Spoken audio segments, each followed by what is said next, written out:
DKP Watumura. Kami mengucapkan banyak terima kasih atas kehadiran ibu-ibu dalam kegiatan penginasan materi guru penggerak. Di sini bukan berarti saya ingin menggurui ibu-ibu semua. Di sini saya hanya akan berbagi ilmu terkait materi yang sudah saya dapatkan dalam kegiatan penginasan guru penggerak. Akan tetapi sebelum materi akan saya sampaikan, saya akan memberikan pantun untuk ibu-ibu pendidik semua. Pantunnya yaitu pergi ke hutan hendak berburu. Cakep. Pulang ke rumah singgah di kota. Cakep. Kalau kita sayangkan guru, jagalah adab dan tutur kata. Cakep. Lagi, bunga melati, bunga kamboja. Harum mewangi di ruangan tamu. Cakep. Jasa guru tidak terkira, mendidik kami tanpa jemu. Ya, terima kasih ya, ini pendidik-pendidik hebat untuk pendidik terutama di masa usia dini. Di usia dini ini wah, hebat sekali para ibu guru kita. Sebelumnya, Assalamualaikum warahmatullahi wabarakatuh. Waalaikumsalam warahmatullahi wabarakatuh. Yang kami hormati ibu-ibu pendidik TK Sekapalewon Grimulyo, teman-teman, terima kasih atas kehadirannya di DKP Watumura pada kesempatan siang hari ini. Di sini saya akan berbagi ilmu terkait kemarin pengimbasan guru penggerak. Bukan berarti saya menggurui, tetapi nanti kita akan berdiskusi bersama. Untuk materi pertama yaitu tentang disiplin positif, nilai-nilai kebajikan universal. Kalau mendengar kata disiplin, yang terbesit dari pemikiran ibu-ibu apa ya? Disiplin, Tanggung jawab, Taat aturan. taat aturan. Ya, betul sekali ya. Nanti itu terkait dengan nilai yang dirasa bisa diterima oleh semua kalangan, yaitu tentang nilai kebajikan universal.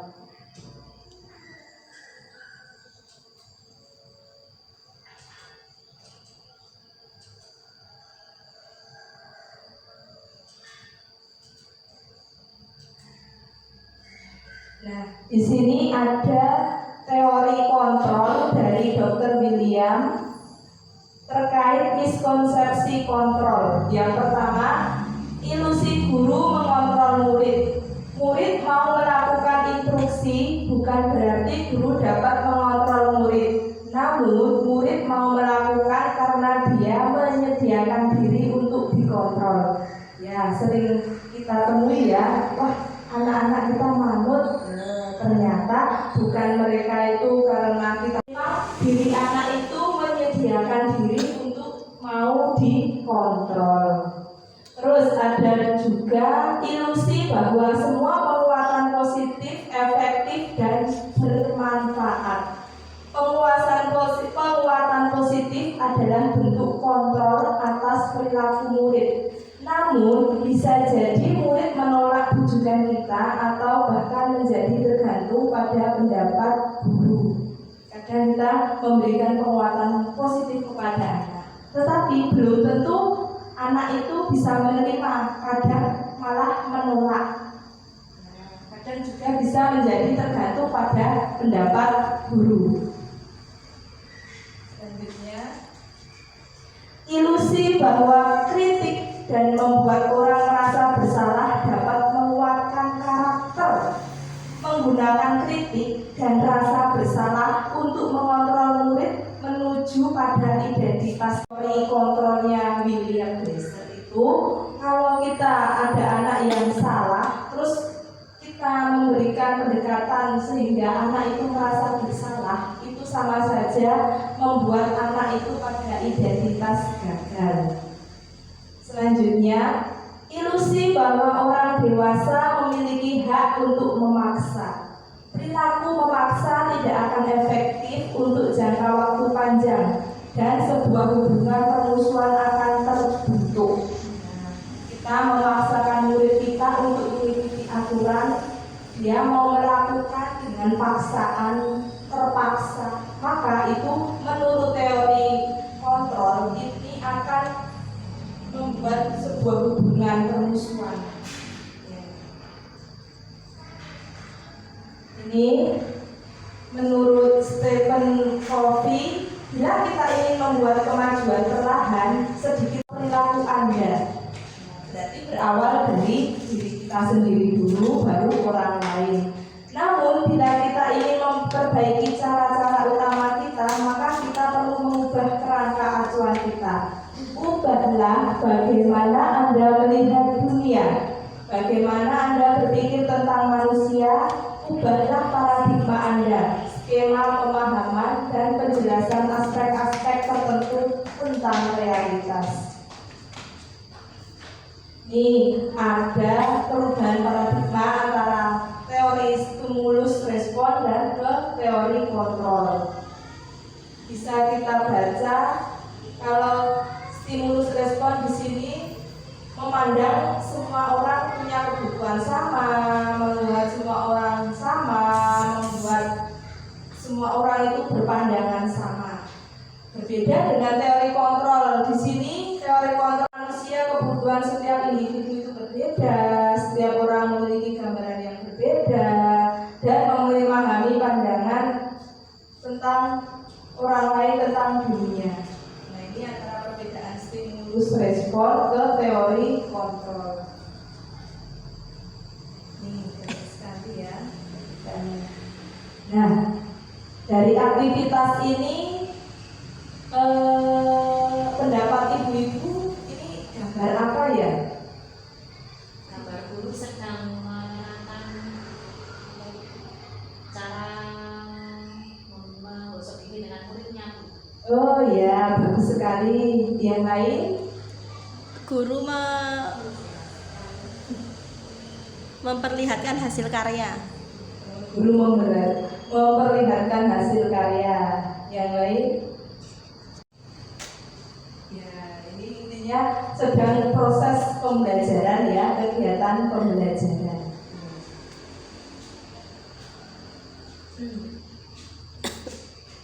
Ini menurut Ki Hajar Dewantara, makna kata disiplin di mana ada kemerdekaan. Berarti kalau merdeka itu tidak dijajah, tidak dipaksa. Berarti memang sudah kesadaran. Disitulah harus ada disiplin yang kuat. Sungguh pun disiplin itu bersifat self-disiplin, yaitu kita sendiri yang mewajibkan kita dengan sekeras-kerasnya, tetapi itu sama saja, sebab jika tidak cakap melakukan self-disiplin, wajiblah penguasa lain mendisiplinkan kita. Dan peraturan demikian itulah harus ada di dalam suasana yang merdeka. Berarti kalau kita tidak bisa mendisiplinkan diri, siap-siaplah untuk orang lain, penguasa lain. Monggo bisa membacakan teks di depan. Mardika itu jarwo Yang Nuranto berpasing pangre Ngeng uga kuat kuasa amandiri priyangga. Yang artinya merdeka itu artinya tidak hanya terlepas dari perintah, tetapi juga cakap dalam memerintah diri sendiri. Ya, terima kasih Budi. Ya, ini menurut Ki Hajar Dewantara itu yang namanya merdeka itu tidak hanya terlepas dari perintah, tetapi kita cakap memerintah diri sendiri. Berarti kesadaran dari intrinsik ya, dari dalam, bukan dari eksplisit, bukan dari orang lain, tetapi sudah ada di dalam diri kita sendiri. Jadi tujuan kita adalah menciptakan anak-anak yang memiliki disiplin diri, sehingga mereka bisa berperilaku dengan mengacu pada nilai-nilai kebajikan universal dan memiliki motivasi intrinsik bukan ekstrinsik ya, motivasi yang berasal dari dalam diri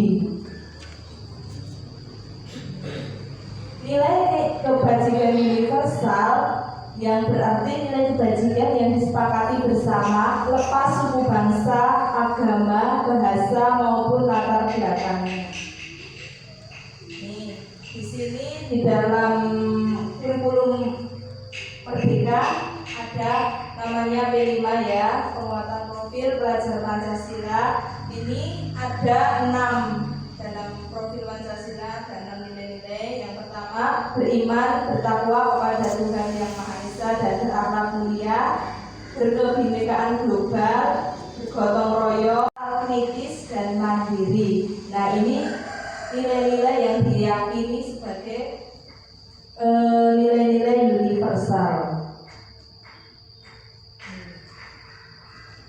Dari kesimpulan tersebut, kemampuan mengontrol diri menjadi kunci dalam menjalankan disiplin positif. Tugas guru adalah bagaimana membangun motivasi siswa agar memiliki motivasi intrinsik untuk menjadi seperti apa yang mereka inginkan dan mampu menghargai diri sendiri dengan menjalankan nilai-nilai yang mereka percaya.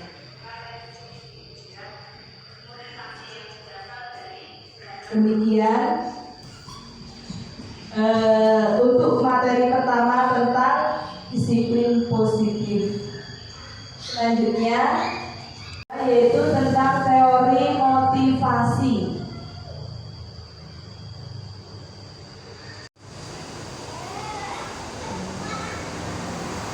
Teori motivasi, hukuman dan penghargaan serta restitusi.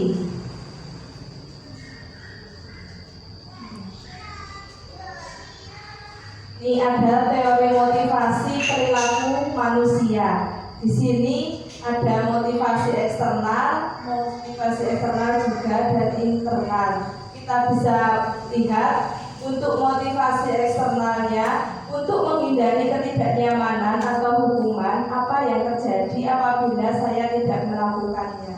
Nah, ini berarti karena ada sesuatu hal peraturan, dia takut dihukum, jadi melakukan peraturannya, mentaati peraturan. Di bawahnya juga motivasi eksternal untuk mendapatkan imbalan dari orang atau institusi, apa yang akan saya dapatkan apabila saya melakukannya. Ini contohnya, saya berangkatnya pagi terus nanti biar dapat poin dari ibu kepala sekolah. Nah, ini termasuk juga penghargaan tadi, misalnya, saya akan melewati lampu merah hijau kenteng, saya harus pakai helm, nanti saya takut ditilang sama Pak Polisi. Nah, ini menghindari hukuman. Yang motivasi internal di sini, tujuan disiplin positif berarti untuk menghargai diri sendiri. Saya akan menjadi orang seperti apa bila saya melakukannya. Berarti dia itu punya motivasi internal. Saya akan disiplin berangkat tepat waktu karena saya ingin menjadi karyawan yang baik, karyawan yang taat, tidak takut dengan hukuman dan tidak akan mengharapkan imbalan dari atasan, dan tidak takut dengan karena dia tidak dihukum, tetapi dia merasa memang saya harus datang tepat waktu. Positif di sini menanamkan motivasi yang ketiga pada murid kita, yaitu untuk menjadi orang yang mereka inginkan dan menghargai diri sendiri dengan nilai-nilai yang mereka percayai. Ya, jadi mereka anak-anak itu sudah percaya dengan nilai-nilai kebajikan yang harus mereka percayai dan mereka lakukan, sehingga mereka bisa menindaklanjuti perbuatan-perbuatan itu sehingga menjadikan menghargai diri sendiri. Ini tadi ya, sudah di depan tadi, merdeka itu artinya tidak hanya terlepas dari perintah, akan tetapi juga cakap buat memerintah diri sendiri menurut Ki Hajar Dewantara. Nih, tadi ya, mungkin kita sering melakukannya sebagai pendidik, terutama saya, bahwa penghargaan berlaku sama dengan hukuman. Dalam arti meminta atau membujuk seseorang melakukan sesuatu untuk memenuhi suatu tujuan.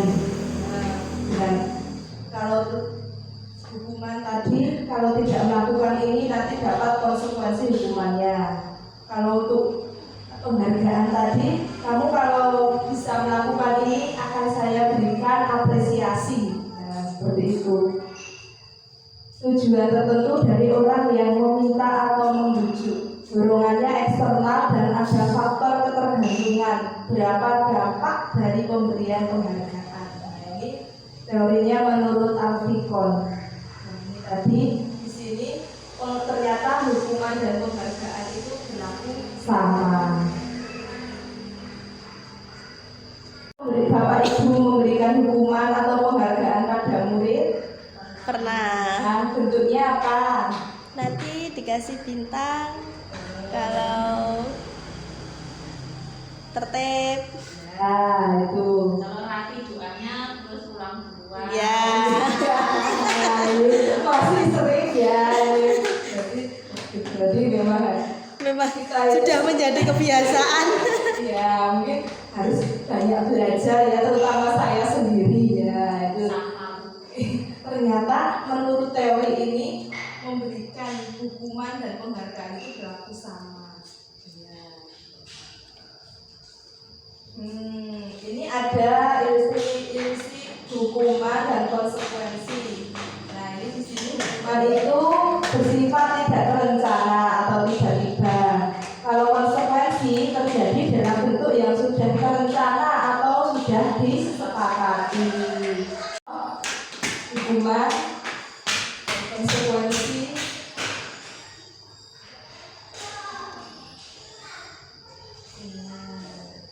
Nih, di sini penghargaan maupun hukuman adalah cara-cara mengontrol perilaku seseorang yang menghancurkan potensi.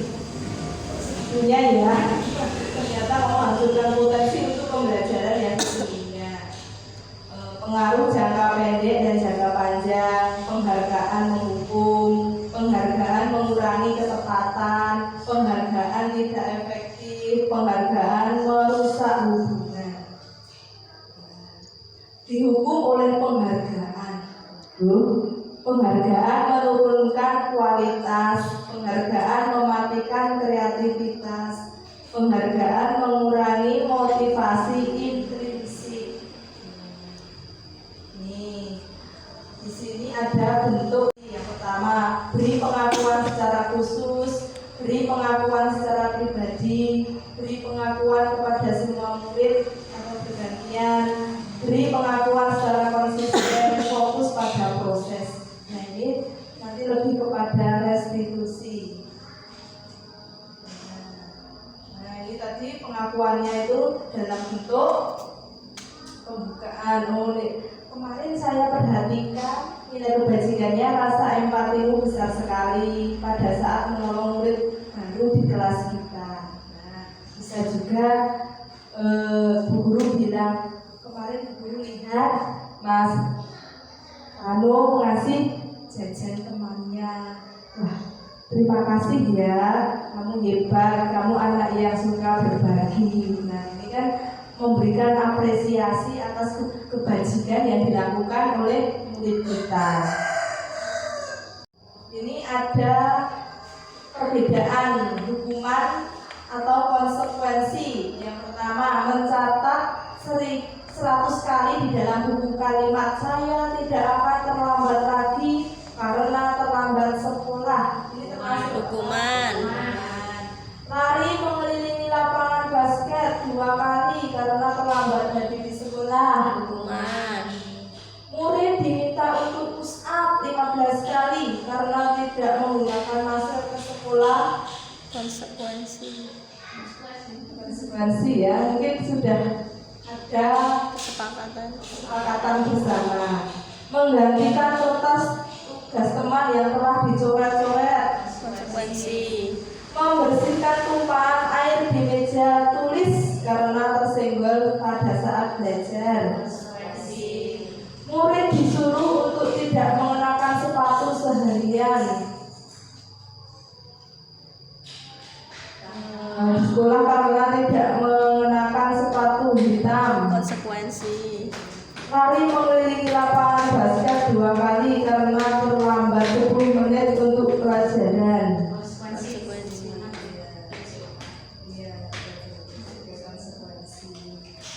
Apa itu restitusi? Restitusi adalah proses menciptakan kondisi bagi murid untuk memperbaiki kesalahan mereka sehingga mereka bisa kembali kepada kelompok mereka dengan karakter yang lebih kuat. Restitusi juga merupakan proses kolaboratif yang mengajarkan murid untuk mencari solusi untuk masalah mereka dan membantu murid berpikir tentang orang seperti apa yang mereka ingin menjadi atau tujuan mulia dan bagaimana mereka harus memperlakukan orang lain. Nah, di dalam restitusi itu ada sebuah komunikasi, diskusi antara pendidik dan peserta didik dengan tidak hanya memberikan hukuman, tidak hanya memberikan penghargaan atas apa yang dilakukan oleh peserta didik, tetapi ada sebuah komunikasi, ada sebuah diskusi-diskusi tentang apa tujuan dari melakukan hal-hal tersebut. Nah, ciri restitusi bukan untuk menebus kesalahan, tapi belajar dari kesalahan, memperbaiki hubungan. Ya, tapi kalau untuk hukuman dan penghargaan itu akan merusak hubungan dan membuat hubungan permusuhan. Di sini melihat ke dalam diri, mencari kebutuhan dasar yang mendasari tindakan. Nah, terima kasih. Itu tentang keyakinan kelas. Keyakinan kelas ini mewujudkan pembelajaran yang berpihak kepada murid. Ya. Keyakinan kelas itu kalau bahasa sehari-hari kita apa ya Bu ya? Kesepakatan. Oh ya, bisa kesepakatan kelas.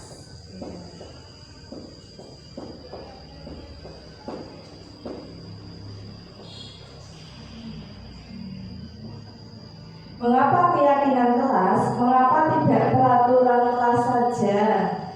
Karena tidak pada murid. Ya, betul sekali. Kalau peraturan itu lebih kepada sekolah, guru. Nah, keyakinan kelas lebih kepada apa sih dari kita mencarikan berdiskusi kepada murid, berpihak kepada murid. Di sini ada penggunaan masker dan penggunaan helm saat mengendarai kendaraan. Nah, ini dari kedua gambar ini tujuan dari semua ini untuk mencapai apa ya? Keselamatan.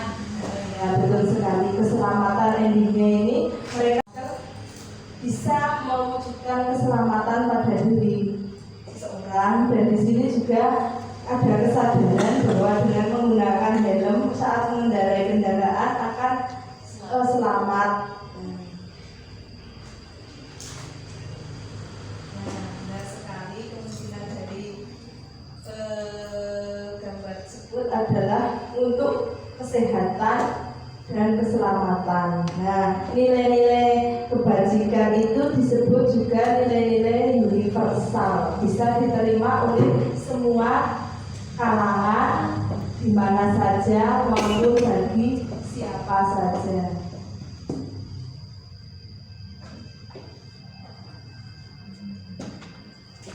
Nilai-nilai kebajikan universal yang disepakati secara tersirat dan tersurat lepas dari latar belakang, suku, negara, bahasa maupun agama, ini disebut keyakinan tadi ya. Nih, sebuah keyakinan ini goalnya apa sih? Dari bawah tadi tergerak, bergerak, pantang menyerah, semangat, sehingga memahami makna pencapaian tujuan. Ini dari keyakinan. Berbeda dengan peraturan. Nah, tadi kan kenapa tidak peraturan kelas? Kok di sini kalau peraturan itu goalnya tidak memahami makna dan tujuan, karena diawali dengan tidak tertarik, takut aturannya, sekedar mengikuti aturan, berusaha melawan aturan. Nah, dengan ada aturan itu butuh monitoring dan pengawasan, sehingga tidak memahami makna dan tujuannya.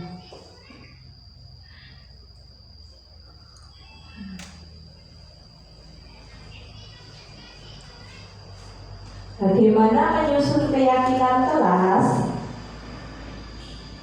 Nah, di sini prinsip penyusunan keyakinan kelas itu berupa abstrak, kalimat positif, mudah diingat, dapat diterapkan, pernyataan universal, kontribusi semua, dan ditinjau ulang.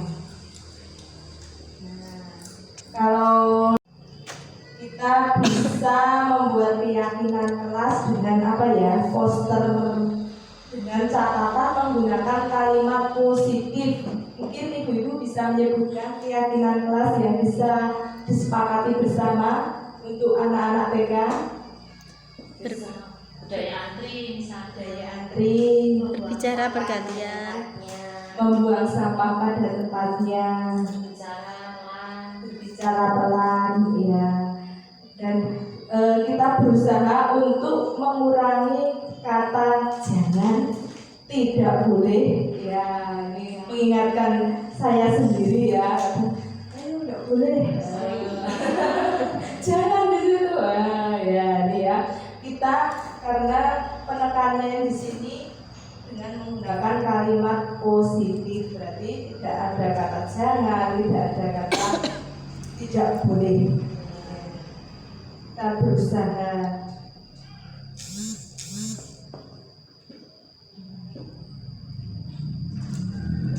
Ayo kira-kira nilai keyakinan kelas apa yang ingin buku pada tempatnya, menghargai pendapat, menjaga fasilitas sekolah secara bergantian, ya. Ini tadi antri. Ini adalah sebuah keyakinan kelas. Nah, nanti bisa kita praktekkan. Kita mencoba untuk membuat keyakinan kelas dan kita kita diskusikan bersama, kita sepakati bersama sehingga pembelajaran di kelas akan kondusif dan anak-anak merasa nyaman dan senang berada di lingkungan sekolah. Ini tadi terkait tentang keyakinan kelas. Untuk materi selanjutnya yaitu kebutuhan dan kontrol.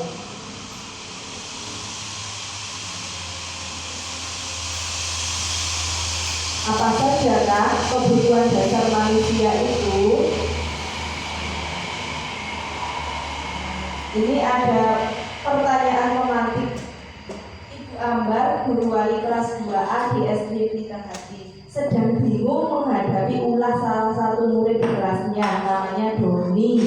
Beberapa anak di kelas 2A telah datang padanya dan mengeluh Doni yang seringkali meminta bekal makan siang mereka dengan paksa. Jika Anda menghadapi situasi seperti Ibu Ambar, apa yang Anda lakukan? Menurut Anda, kira-kira apa alasan apa Doni melakukan hal itu? Kita sering ya menjumpai laporan, Bu Guru, jajanku diminta. Misalnya Mas Fanu, ada anak yang sering meminta paksa bekal temannya.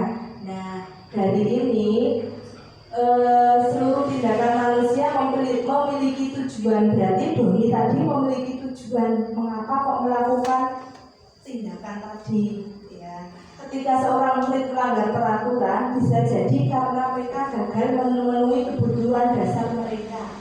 Nah, prediksinya bisa jadi Doni itu dari pagi belum sarapan, terus tidak dibawakan bekal baik minum maupun makan. Nah, dia untuk mempertahankan hidup biar tidak kelaparan, ya, dia untuk mencoba meminta dengan paksa walaupun temannya tidak boleh, karena untuk memenuhi kebutuhan dasar bertahan hidup aku harus bisa makan biar tidak lapar. Nah, kewajibannya anak tadi melakukan kegiatan hidup. Nah, ada lagi kebutuhan ada kebutuhan kasih sayang dan rasa diterima. Ini ada juga contoh, misalnya Mas Asmi sering lari ke halaman dan gurunya sering mengejar. Nah, ternyata setelah ditanya, anak ini merasa senang, merasa bangga kalau dikejar bu guru. Asik, bu guru mau mengejar aku jadi senang. Nah, karena dia mungkin dari keluarga yang broken home, dia kurang kasih sayang seorang ayah, dia sering membuat ulah sehingga biar dia mendapatkan perhatian, kasih sayang dari guru, tetapi dengan tindakan-tindakan yang kebutuhan, kebebasan, kesenangan, tadi ya, senang dan penguasaan. Kebutuhan biologis, fisiologis ya. Kalau kebutuhan biologis ini bertahan hidup, jadi kebutuhan psikologis, rasa aman.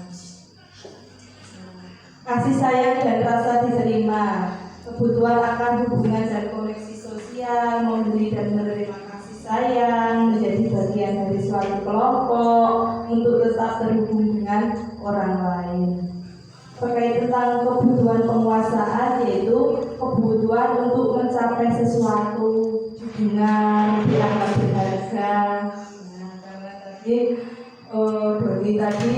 kebutuhan penguasaan ini biar mencapai sesuatu, dia bisa mencapai sesuatu yang diinginkan. Kebebasan, kebutuhan untuk memiliki pilihan, kebutuhan untuk mampu mengendalikan arah hidupnya. Ada kesenangan, kebutuhan untuk mencari kesenangan bermain dan tertawa. Nah, itu ya kesenangan anak. Misalnya ada anak yang sukanya lari-lari, biar diperhatikan oleh guru, dia merasa senang, gembira. Menghubungkan kebutuhan akan kesenangan dengan belajar. Murid bisa berkonsentrasi tinggi saat mengerjakan hal-hal yang disenangi ya. Sering kita jumpai kalau kita membuat kegiatan anak yang menarik, itu anak juga akan semangat untuk mengikuti pembelajaran.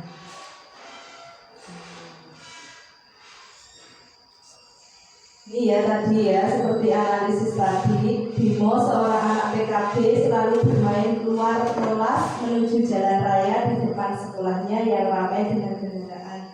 Tingkahnya membuat guru Bu Ani bingung dan seringkali lari mengejarnya. Ada beberapa kemungkinan jawaban yang diberikan Bimo. Identifikasi kebutuhan yang ingin dipenuhi oleh Bimo jika respon Bimo seperti bawah ini. Aku senang main kejar-kejaran dengan ibu guru, seru ya, ini kebutuhan kesenangan. Ibu kejar aku karena ibu guru sayang aku, kebutuhan kasih sayang. Aku hebat kan, bisa bikin ibu guru kejar aku ya, penguasaan tadi. Aku bosan mewarnai terus di dalam kelas ya, itu tadi analisisnya. Tadi ada kebutuhan kesenangan, penguasaan dan ya, demikian ibu-ibu materi yang sebelum kita melanjutkan materi ke restitusi biar suasana menyenangkan, tidak penat, mari kita menyanyi dulu. Ini nadanya lagu tatu ya, supaya sudah bisa, nanti saitnya diganti ini ya. 1, 2, 3. Ayo para dwija jancut tali wanda wujud tresno marang bangsa nata murite nata sikape ambil becik tata kramane. ayo pada ikhlas tulus sing patos ngrumat murite aja seneng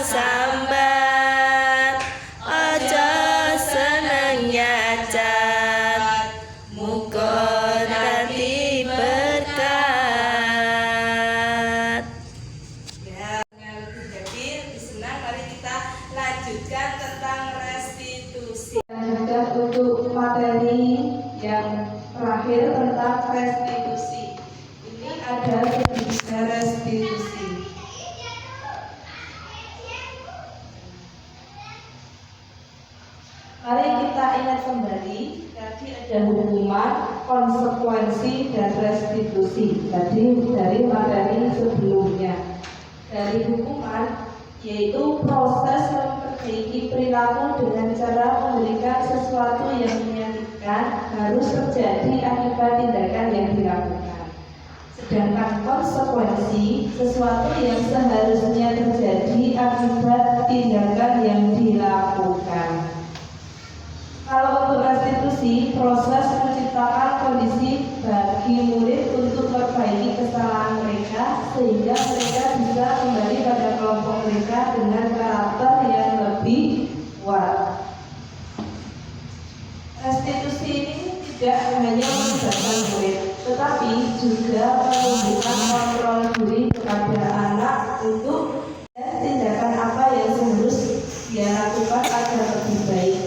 Dalam restitusi ini ada komunikasi antara murid dan guru untuk memahamkan bagaimana sebaiknya dari tindakan tersebut, dari kesalahan tersebut. Guru tidak serta-merta memberikan hukuman langsung, tidak serta-merta melakukan konsekuensi dari perbuatan anak, tetapi kita melakukan restitusi, diskusi, komunikasi, sehingga nanti akan menumbuhkan budaya positif tadi ya. Ini ada segi restitusi. Yang pertama itu menstabilkan identitas. Setiap orang pasti pernah melakukan kesalahan. Kamu bukan satu-satunya yang pernah melakukan kesalahan ini. Jadi anak tersebut tidak melakukan kesalahan, tapi guru mencoba untuk menenangkan diri anak, menstabilkan emosinya. Lalu validasi tindakan yang salah. Itu ada, kamu tentu punya alasan mengapa melakukan itu. Tadi contohnya, Mas Pano tadi kok merebut makanan punya Mas Asmi, kenapa? Alasannya apa? Nanti terakhirnya ada keyakinan kelas apa yang ingin kita sepakati, yang telah disepakati tadi, bahwasanya tidak boleh memaksa. Nah, tadi anak berupaya untuk menyadari kesalahannya dan berupaya untuk memperbaiki diri anak dengan positif, budaya positif. Ini untuk anak berbuat kesalahan, melanggar peraturan. Itu tandanya si anak mencari perhatian namun mengalami kegagalan. Seperti tadi ya, anak-anak pas ada anak lari-lari keluar kelas, padahal dia ingin mencari perhatian guru. Dia senang kalau dikejar gurunya, asik bu guru mengejar aku. Itu tadi ya, jadi ingin mencari perhatian. Si anak mencoba memenuhi kebutuhan dasarnya namun dilakukan dengan cara yang tidak tepat. Mas Fano tadi ingin, karena kebutuhan dasarnya itu bertahan hidup, lapar, dia langsung merebut makanan temannya. Jadi dengan cara tidak tepat. Ketika guru mengkritiknya, maka itu berefek anak tetap dalam posisi gagal. Kita atau guru perlu mengajak anak agar efektif dan memberi contoh kalimat yang menguatkan dan mengajak efektif, yaitu berbuat salah itu tidak apa-apa, tidak ada manusia yang sempurna. Jadi kondisi emosi anak itu lebih stabil, merasa tenang dengan walaupun melakukan kesalahan tersebut, supaya anak, tujuannya supaya anak kooperatif, tidak membangkang, mengubah identitasnya dari rasa bersalah menjadi netral. Apabila suasana hati netral, maka proses belajar dan penyelesaian masalah bisa dilakukan. Berbeda ketika anak berfokus pada kesalahannya, maka akan sulit melakukan restitusi. Jadi saat berkomunikasi mau melakukan restitusi kepada anak, kondisi anak harus sudah netral. Ada 3 resolusi, yaitu fokus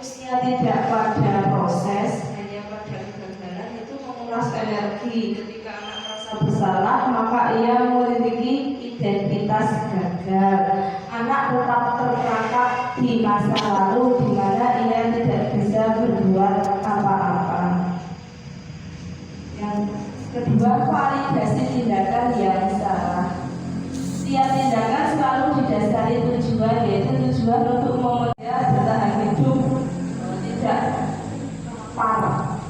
Ketika kita bisa menemukan kebutuhan dasar anak yang melatar belakangi dia melakukan sesuatu, maka kita bisa memenuhi kebutuhannya. Oh, ternyata cuma lapar ya, guru ini bawa bekal, ayo kita makan bersama. Nah, jadi kita sudah mengetahui kebutuhannya dan bisa memenuhi kebutuhannya. Kebutuhan dasar biasanya keinginan diperhatikan, dipuji, dianggap ada, dan lain-lain. Contoh ungkapan validasi kesalahan anak. Padahal kamu bisa melakukan yang lebih buruk dari ini ya. Kamu pasti punya alasan mengapa melakukan hal itu. Nah, bukannya Mas Wano, kenapa tadi kok mengambil paksa bekal punyanya Mas Asmi? Ya, anak bukannya keyakinan. Teori kontrol mengatakan bahwa kita pada dasarnya termotivasi secara internal. Ketika identitas sukses telah dicapai, langkah pertama dan tingkah laku yang salah telah divalidasi, langkah kedua. Anak akan siap untuk dihubungkan dengan nilai-nilai yang yang dia percaya, dan berpindah menjadi orang yang dia inginkan. Nah, ini dalam prakteknya di kelas, pertanyaan-pertanyaan di bawah ini menghubungkan keyakinan anak dengan keyakinan kelas. Apa yang kita percaya sebagai kelas atau keluarga, apa nilai-nilai umum yang telah kita sepakati. Ini tadi, terus pentingnya untuk menanyakan ke anak, ya, restitusinya itu apakah kamu ingin menjadi orang yang sukses, bertanggung jawab, atau bisa dipercaya.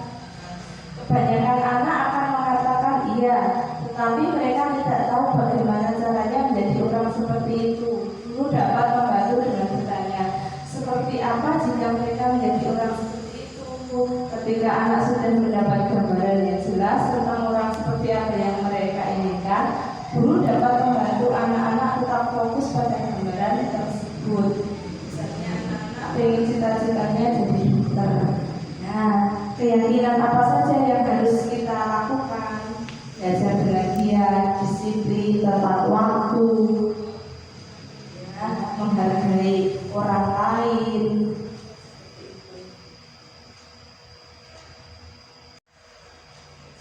Demikian presentasi dari kami tentang 5 materi yang sudah kami sampaikan. Apabila kami dalam menyampaikan banyak kekurangan dan tutur kata yang kurang berkenan dari ibu semua, kami mohon maaf. Saya akhiri. Wassalamualaikum warahmatullahi wabarakatuh. Bulan ini saya akan memberikan oleh-oleh pantun ya ibu-ibu.